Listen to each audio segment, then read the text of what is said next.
샬롬 심정란 목사입니다. 오늘은 마가복음 11장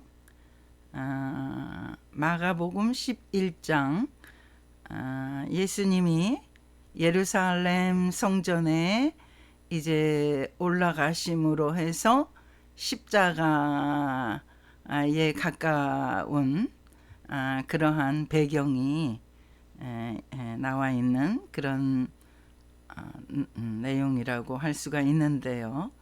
그 중에서 예수님께서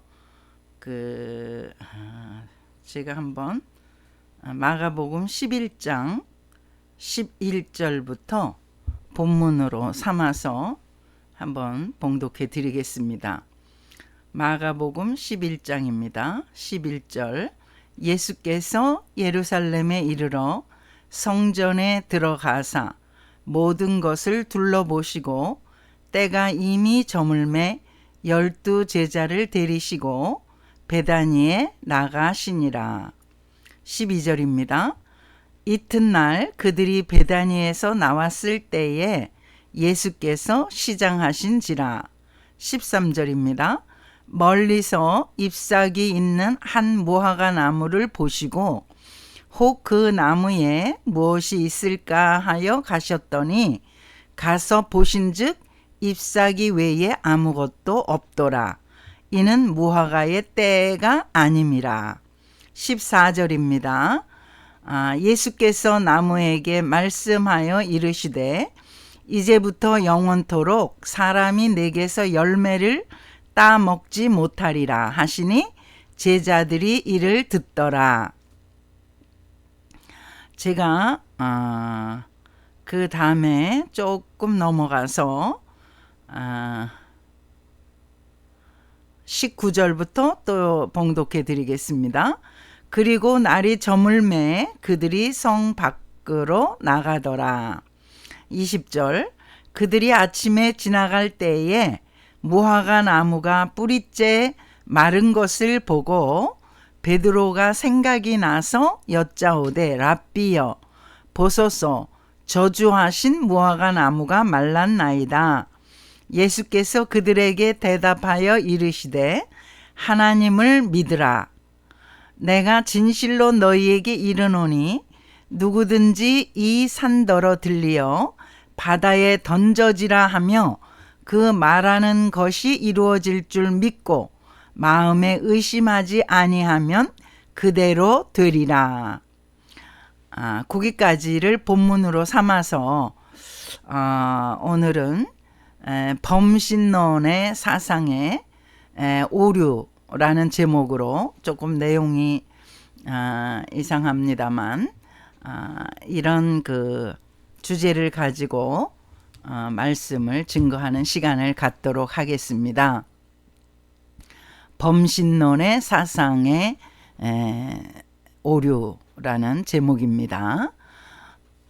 오늘 본문은 예수님께서 이제 예루살렘 성전 주위를 거니시고 이제 제자들과 함께 더 이제 집중적으로 주님께서 말씀하고자 하시는 그런 내용을 이제 가르쳐 주시는 것이라고 할 수가 있는데요.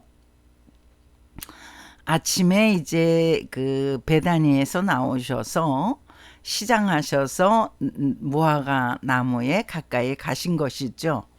가까이 가서 예수님께서 무화과 나무를 살펴보시니까 열매가 하나도 달리지 않은 이파리만 무성한 그러한 무화과 나무였습니다. 그런데 이제 거기서 마가는 어떻게 보고하냐 하면 무화과의 때가 아니다 이런 말씀을 보고하고 있습니다. 그러니까 시즌이 아니라는 것이죠. 무화과의 시즌이면 이제 무화과의 열매가 주렁주렁 맺겠죠. 그러나 이때 예수님께서 열매를 찾으시는 이때는 잎사귀 외에 아무것도 없더라. 이는 무화과의 때가 아님이라. 무화과의 열매가 맺는 그런 계절, 그런 시절이 아닌 때에 예수님께서 무화과의 열매를 찾으셨던 것이죠. 그런데 우리가 여기서 이해하기가 좀 어려운 내용이 바로 그 예수님이 그 무화과 나무에 대해서 저주하시는 내용입니다. 14절, 11장, 마가복음 11장 14절, 예수께서 나무에게 말씀하여 이르시되 이제부터 영원토록 사람이 내게서 열매를 따먹지 못하리라 하시니 제자들이 이를 듣더라. 그러니까 열매가 안 달린 무화과 나무를 보시고 예수님께서 좀 그 화를 내시는 장면인 것을 우리가 그 추측할 수가 있지 않아요? 그런데 예수님께서 시즌인지 아닌지를 모르실 리가 없죠. 그럼에도 불구하고 그 시즌 아닌 때에 무화과 나무 열매를 구하신 것도 이상하고, 아무리 시장하셨다 할지라도 또 이제 즉시 그 영원토록 이제 내게서 열매를 사람이 따먹지 못하리라. 그러니까 이제 열매를 맺지 못할 것을 또 예언을 하신 거잖아요.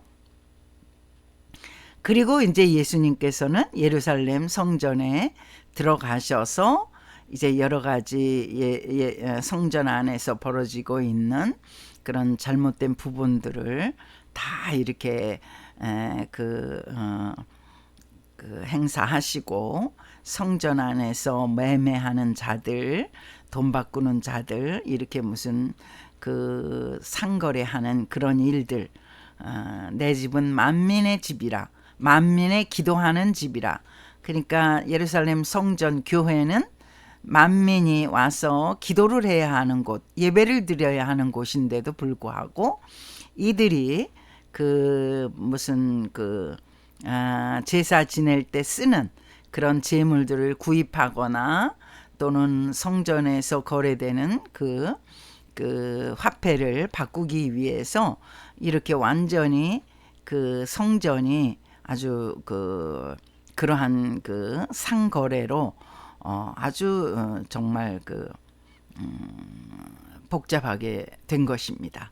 그것을 예수님께서 몹시 화를 내시고 또 상을, 의자를 들러 엎으시고 그들을 다 내쫓으셨다. 굉장히 이제 예수님께서 화를 내시는 장면이 많지 않습니다만, 외식하는 서기관들과 바리새인들 향해서 화를 내시는 부분이 있죠. 또 이렇게 예루살렘 성전 안에서 이렇게 상거래를 하는 이런 일 때문에 예수님께서 또 한번 분노하시는 장면이 많지 않습니다만 그 대표적인 그 예라고 할 수가 있습니다. 그 예수님께서 그 무화과 나무의 열매가 없으신 거에 좀 마음이 좀 안 좋으셨는데, 그래서 화를 내시면서 이제 그 나무를 저주하셨잖아요. 그리고 또 예루살렘 성전 안에 들어오셔서 또 이런 일을 당하시니까 예수님께서 또 이들을 다 쫓아내시고 이렇게 하셨죠. 그런 이후에 이제 예수님께서 제자들과 함께 다시 이제 19절에 그리고 날이 저물매 그들이 성 밖으로 예루살렘 성 밖으로 나가더라, 이런 이제 상황이었습니다. 그런데 20절에 그들이 아침에 지나갈 때에 무화과 나무가 뿌리째 마른 것을 보고, 예수님께서 저주하신 그 무화과 나무가 뿌리째 말라 비틀어진 거예요. 그러니까 아예 뿌리가 뽑혀서 이렇게 하늘로 이렇게 쳐 들리고 또 말라 비틀어진 것이죠. 정말 그 베드로가 깜짝 놀랐죠. 그래서 21절에 베드로가 생각이 나서 여짜오되 랍비여 보소서, 저주하신 무화과 나무가 말랐나이다. 예수님께 이렇게 보고를 하죠. 주님께서 이거 아침에 그 열매 없다고 저주하신 나무 아닙니까? 이렇게 되었습니다. 다 무화과 나무가 뿌리채 말라 버렸습니다.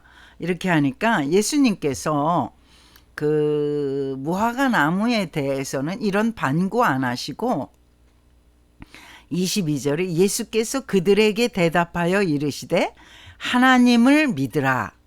그러니까 대자고자로 하나님을 믿으라.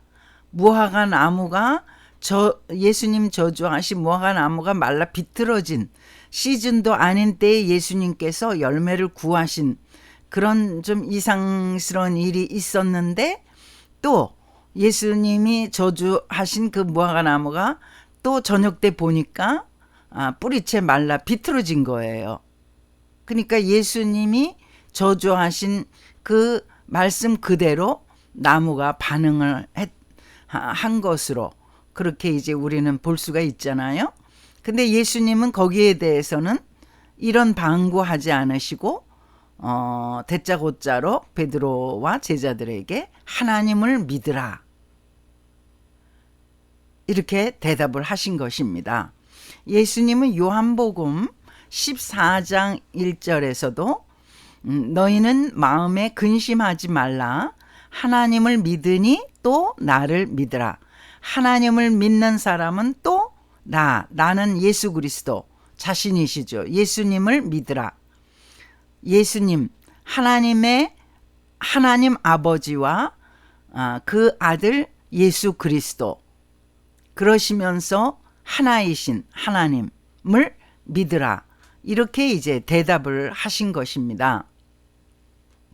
여기서 예수님께서는 제자들의 믿음 없는 것을 계속 보셨잖아요.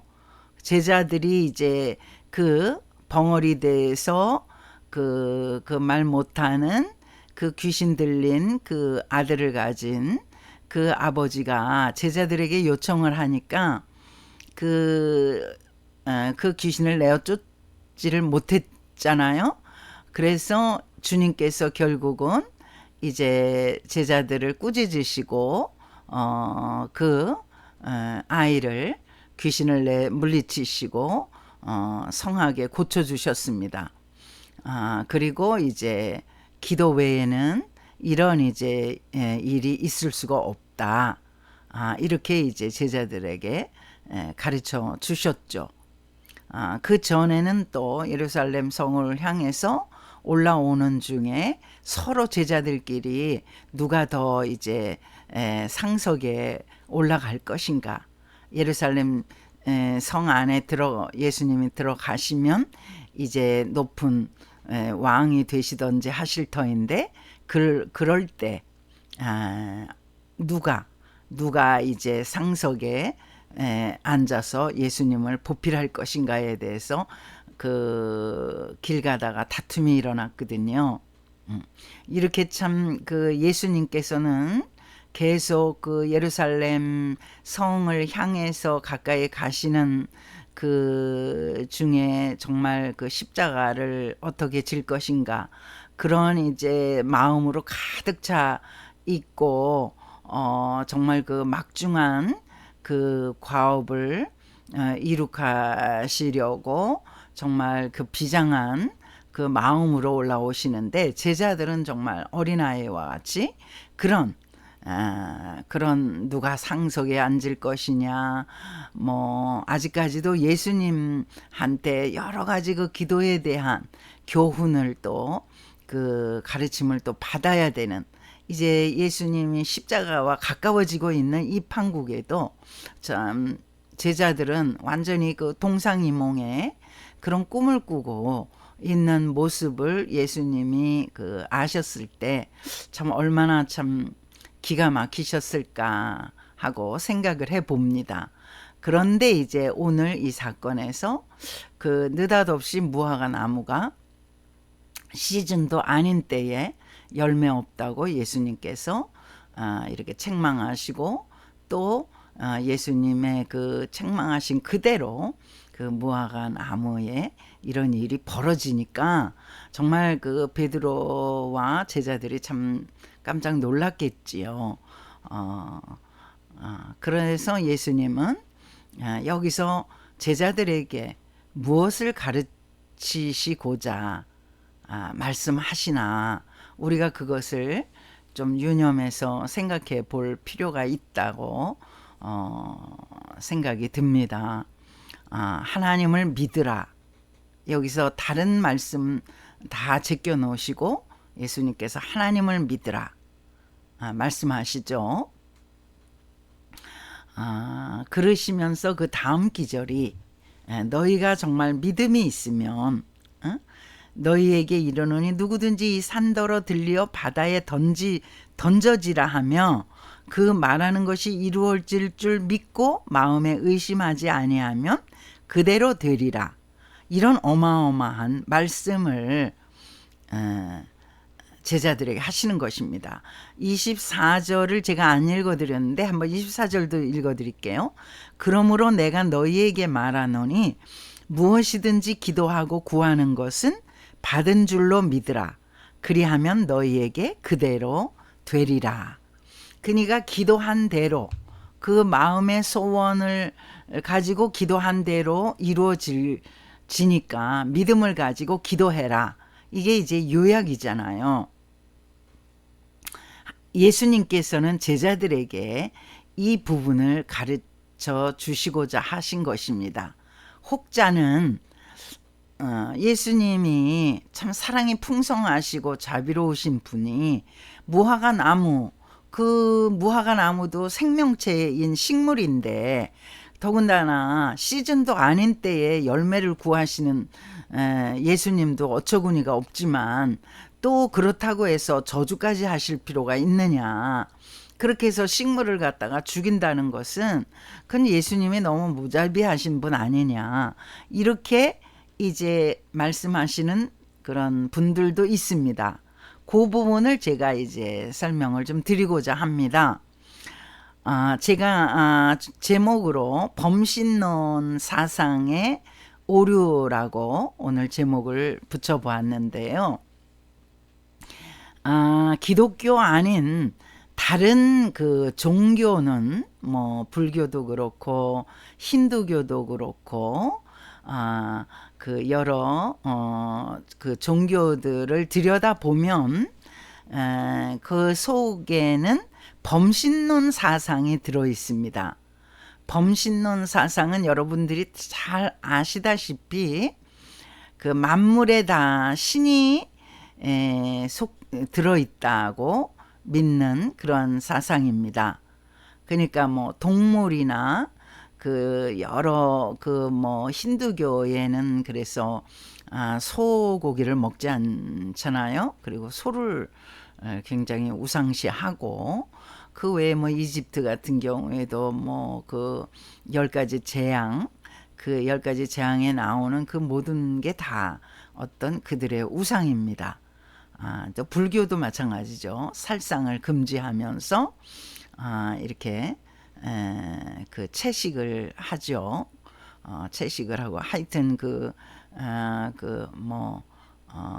공개적으로는 이제 채식을 한다 하지만은 또 그 실상을 들여다보면 또 그 채식만 하지는 않는다고 그런 얘기도 들었습니다. 하여튼 불교도 그 살상을 금지하는 이유. 뭐 식물도 일종의 생물인데 식물은 먹는 것은 그럼 살상이 아닐까요? 하여튼 그런 약간의 오류가 있죠. 그런데 기독교는 전혀 다릅니다. 하나님께서는 천지를 창조하시고 사람을 지으셨죠. 사람을 만물의 영장으로 그렇게 권위를 부여하시고 책임을 지우시고 또 능력과 지혜를 주셨다고 할 수가 있습니다. 창세기 1장부터 창조하시는 그 시기 때부터 사람에게 생육하고 번성하고 땅에 충만하고 땅을 정복하고 다스리라. 이러한 5가지의 축복을 그건 전부 정복하고 다스리고 뭐 그 동식물을 전부 관리하라는 그런 축복권을 누구에게 짐승이나 어떤 동물이 아닌 사람에게 부여하셨다는 것을 우리는 기억해야 합니다. 그리고 이제 창세기 9장에는 그동안에 이제 씨 가진 열매 맺는 그런 열매와 그 과일들을 그 사람의 식물로 허락하셨지만은 이제 창세기 6장부터 그 노아의 홍수가 나오는 이후에는 또 세상의 재창조가 시작이 되었죠. 그래서 노아의 후손들이, 아담의 후손이 아니라 이제 노아의 후손들이 이제 인류를 퍼뜨리기 시작하면서 이때는 이제 하나님께서 동물성 식품도 다 사람들에게 식물로 허락하셨음을 우리는 성경에서 알 수가 있습니다. 이렇게 하나님께서는 동식물을 전부 사람에게 먹이로 주셨거나 관장을 하도록 하신 것입니다.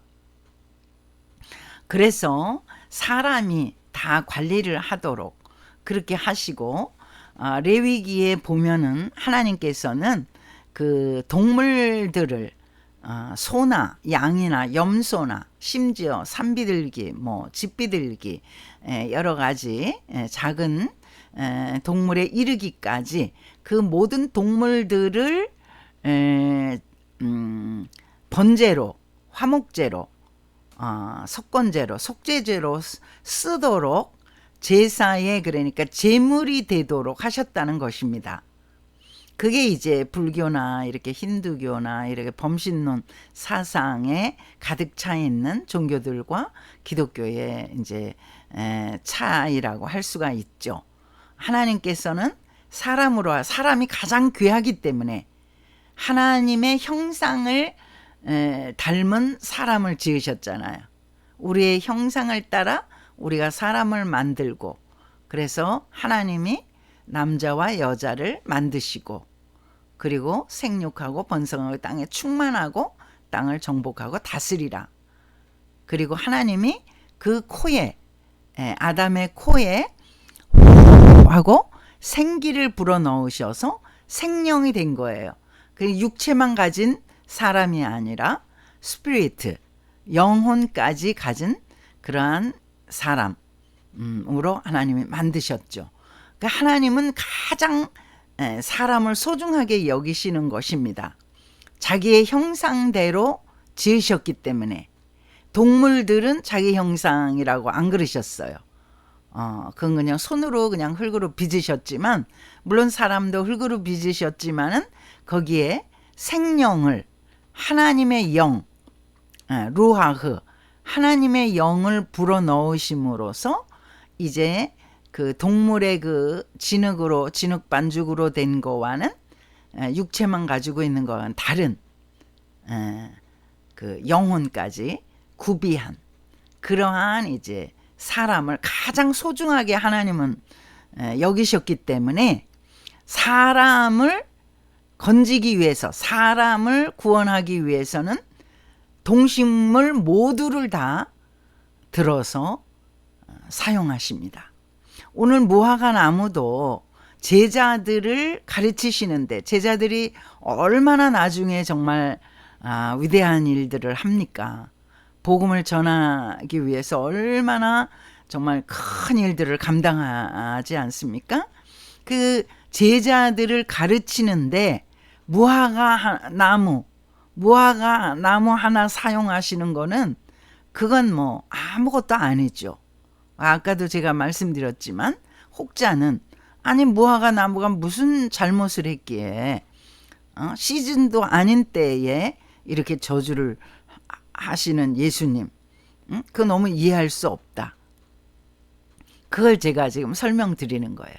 무화과 나무 아니라 그 이상도 하나님께서는 천지 만물을 들어서 그 사람을 구원하시는데 사용하신다는 사실입니다. 그러니까 오늘 그 무화과 나무는 그래서 제자들을 가르치시는데 아주 중요한 그러한 샘플이 되었죠. 그래서 제자들은 예수님이 하나님을 믿어라 이렇게 말씀하시는, 하나님을 믿으라고 예수님이 대답하시는 그 부분을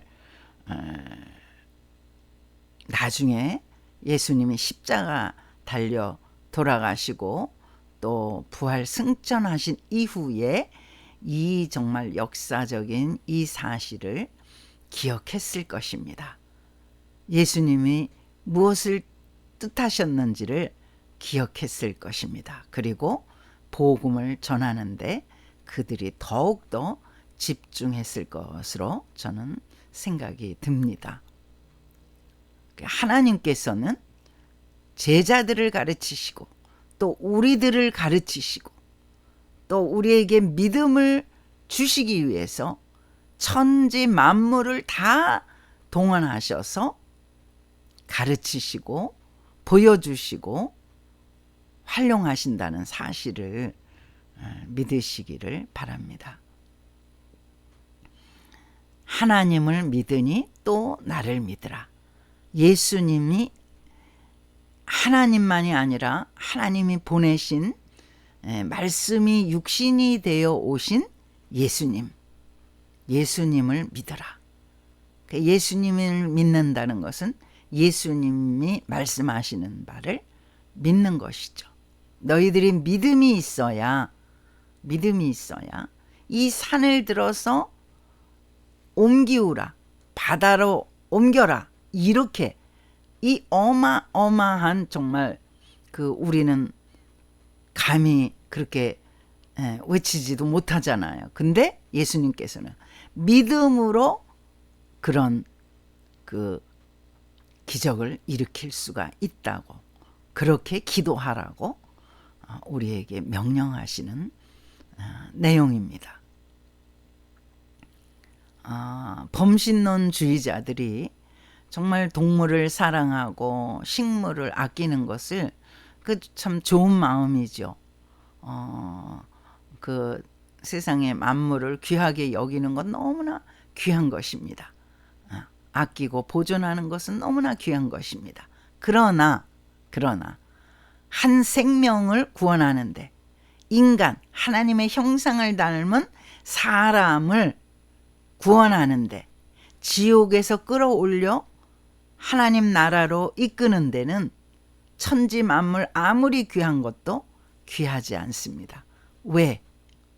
하나님은 자기의 형상을 닮은 인간을 구원하시려고 친히 이 땅에 내려오셨고 십자가를 지시고 죽으셨습니다. 동물이 제사의 제물이 된 것처럼 예수님께서 자기 육체를 십자가에 죽으심으로 제물이 되신 것입니다. 모세오경의 레위기에 그 제사의 제물이 필요했던 것처럼 예수님께서는 사람을 구하시기 위해서 친히 제물로서 하나님께 드려진 것입니다. 그래서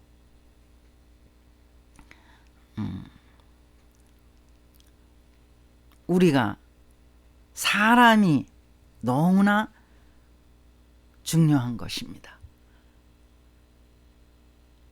사람보다 소중한 것은 없습니다. 저도 이제 애완견을 우리 반려견이라고 하나요? 키우고 있지만은 그러나 사람 구원하는 일은 정말 비할 수가 없이 중요하고 귀한 일이라고 아니할 수가 없습니다. 에베소서 5장 2절을 제가 한번 봉독해 드리겠습니다. 그리스도께서 너희를 사랑하신 것 같이 너희도 사랑 가운데서 행하라. 그는 우리를 위하여 자신을 버리사 향기로운 제물과 희생 제물로 하나님께 드리셨느니라. 십자가의 죽으심으로 완전히 사형을 당하신 거잖아요. 제사의 제물이 완전히 죽임을 당한 것처럼 예수님도 십자가에 완전히 죽으심으로 하나님께, 우리의 죄에 대해서 하나님께 희생 제물로 드리는 제물이 되었다. 이렇게 에베소서 5장 2절에 말씀하고 있습니다. 그렇기 때문에 우리 기독교에 대해서 어떤 분들은 그래요. 좀 동식물을 대하는 부분에 대해서도 좀 무자비하다. 그리고 믿지 아니하는 종족들에 대해서도 좀 무자비하다. 그건 이제 어디서 그런 말이 나왔냐면 이제 가나안 정복 때죠. 가나안 정복 당시 정말 가나안의 7 족속들을 하나님께서는 다 쓸어서 멸절시키라고 말씀하셨거든요. 그러니까 참 하나님 너무 무자비하신 게 아닌가. 그만큼 하나님의 백성들을 귀하게 소중하게 여기셨다는 것을 우리가 놓치면 안 됩니다. 그러니까 어떤 것보다도 하나님이 택하신 자녀들을 소중하게 여기셔서 그들을 유혹하고 그들을 넘어뜨리고 그들을 하나님으로부터 멀어지게 하는 그런 어떤 종족도 허락을 하지 않으신 거죠. 그런데 이스라엘 백성들은요, 하나님의 말씀을 전적으로 다 순종하지는 않았어요. 그래서 조금 남겨놓았다 그랬어요. 나중에 정복하면 되지. 나중에 또 하면 되지. 이러면서 미루면서 조금 남겨놨다고 성경에 돼 있거든요. 그래서 어떻게 됐을까요? 그래서 결국은 이스라엘이 주위의 열국에 먹혔죠. 근데 먹히기 전에도 다윗 시대 전에 많은 이제 종족들이 이스라엘을 쳐들어오고 또 이스라엘을 또 죄 가운데 빠뜨리고 그렇게 해서 정말 정말 유쾌한 그런 하나님의 백성으로서 살지 못했던 것은 사실입니다. 그들이 하나님의 말씀을 100% 순종하기보다는 조금씩 남겨놓은 거예요. 남겨놓은 이들이 하나님의 백성들을 유혹하고 넘어뜨리고 잡아뜨리고 그래서 많은 우여곡절을 겪은 것을 우리가 볼 수가 있습니다. 왜 그렇게 그러면 그거 어떻게 무자비하게 다 정복을 합니까? 좀 남겨놔야 좀 인간적이지 않습니까? 여러분 신앙은요, 굉장히 신앙은 정말 완전히 신앙적이든지 아니면 완전히 세상적이든지 이렇게 돼야지 이게 중간지대는 없다는 것입니다. 이게 회색지대가 없는 거예요. 이 회색지대에 중간지대에 있으면은 100이면 100 다 넘어가게 돼 있습니다. 세상은 마귀가 지배를 하고 있기 때문에 그 세상의 총수는 마귀거든요. 마귀가 지배를 하기 때문에 넘어가지 않을 재간이 없는 거예요. 그래서 정말 더 영적이고 더 신앙적이기 위해서 우리가 애쓰고 힘쓰고 예배 생활을 정말 지켜야 되고 모든 생활을 절제해야 되고 이런 것이 우리가 이성을 가진 그런 사람인데 우리가 아무리 그래도 그렇지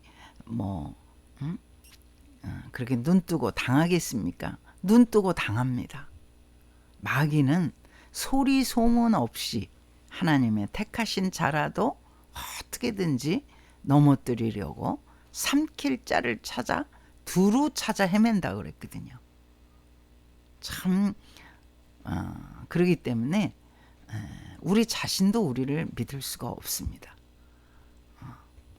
큰 소리 친 베드로가 그 예수님이 십자가 지신다는 그 말씀이 떨어지자마자 저는 절대 주님을 놓을 수가 없습니다. 주님이 죽으시면 저도 주님이 죽으시는 자리에 가겠습니다. 굉장히 큰 소리를 쳤죠. 그 요한복음 13장인가요? 제가 한번 요한복음 13장을 읽어드리도록 하겠습니다. 베드로가 이제 예수님께서 마지막 이제 제자들의 발을 씻기시고 최후의 만찬을 하시잖아요. 그러면서 참 예수님의 마음이 얼마나 비장하셨겠어요. 그 십자가 사건을 제자들에게 말씀하시면서 그러한 이제 교훈을 주시는데, 여기 이제 요한복음 13장 36절입니다. 시몬 베드로가 이르되 주여 어디로 가시나이까? 예수께서 대답하시되 내가 가는 곳에 내가 지금은 따라올 수 없으나 후에는 따라오리라. 예수님께서 십자가 지러 가시는 그 길은 지금 당장은 너희가 십자가를 지지 못하지만 나중에는 따라오리라 말씀하시는 거죠.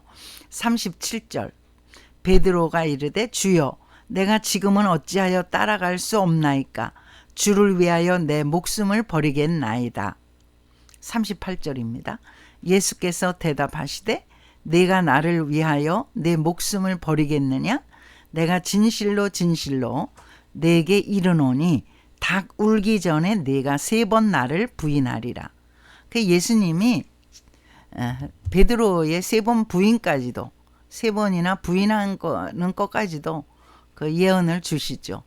정말 베드로가 이 당시 예수님 앞에서는 굉장히 큰 소리치고 주님이 죽으시는 데까지 내가 반드시 기필코 가리라 하는 그런 아마 마음이 있었을 것입니다. 그러나 그가 총칼 앞에서는, 그때 총은 그때는 없었죠. 이 칼의 위협 앞에서는 정말 베드로도 멀찍이 예수님을 멀찍이 쫓을 수밖에 없었어요. 누가복음 22장에 보면 베드로가 예수님을 멀찍이 쫓았다. 예수님은 십자가 지러 이제 막 그 법정에 그 나가시고 빌라도 법정에 가시고 이렇게 점점 더 이제 재판을 받으러 이렇게 가까이 가시는데 베드로는 이제 반비례하는 거죠.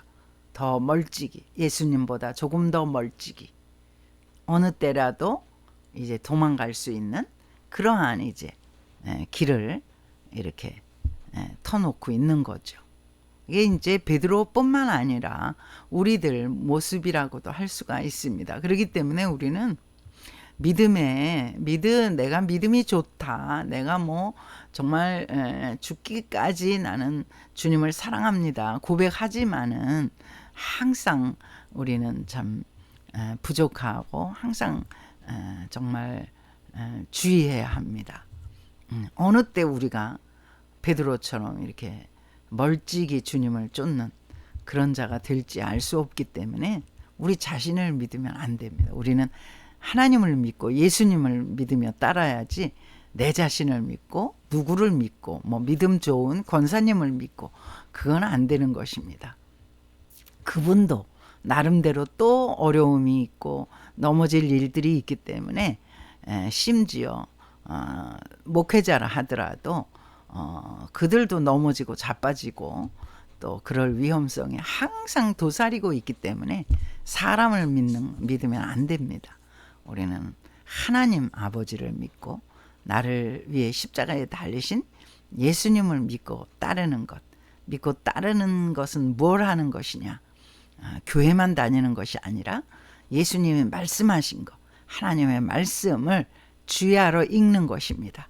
큰 소리로 읽고 또 귀로도 듣고 항상 또 암송도 하고 이렇게 말씀을 가까이 할 때 우리의 믿음이 더욱더 굳세지고 우리가 실족하지 않게 되는 줄 믿습니다. 오늘은 범신론에 대해서, 범신론의 위험에 대해서 말씀을 드렸습니다. 정말 기독교 아닌 세상의 종교는 다 그 어떤 범신론적인 사상이 들어 있어서 사람 외에 다른 동물들도 식물들도 중요하지 않냐? 물론 중요하죠. 하나님이 창조하신 피조물인데 다 중요하죠. 그러나 사람과 비교할 수는 없습니다.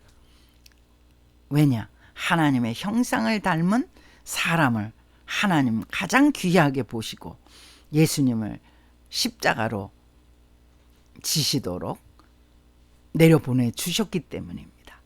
그만큼 다른 만물보다 사람이 가장 중요하고 사람의 구원을 위해서는 천하 만물의 어떤 거라도 다 동원해서 하나님은 쓰신다는 사실을 믿으시기 바랍니다. 그런데 우리가 어떤 동물을, 소를, 그 인도에는 이제 소가 아주 엄청 많잖아요. 길에 막 다니고 그 어떤 구분이 없어요. 막 차가 다니는데도 뭐 소가 있고 뭐 아주 수시로 아무데나 있기 때문에 그 교통체증까지 일어나거든요. 이거는 너무나 어리석은 일이죠. 사람이 동물의 지배를 받으면 되겠습니까?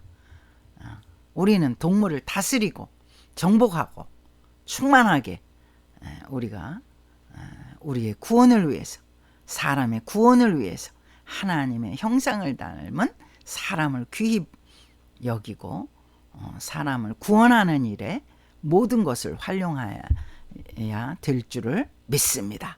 다른 어떤 것도 사람보다 귀할 수는 없다는 것을 오늘 말씀을 통해서, 오늘 예수님께서 무화과 나무, 시즌도 아닌 무화과 나무 저주하신 이 내용을 들어서 설명을 해드렸습니다. 감사합니다. 내일은 거룩한 주일입니다. 다 같이 하나님 전에 나가셔서 거룩하게 예배드리시고 즐거운 그런 주일 성수하시기를 주님의 이름으로 축복합니다. 할렐루야.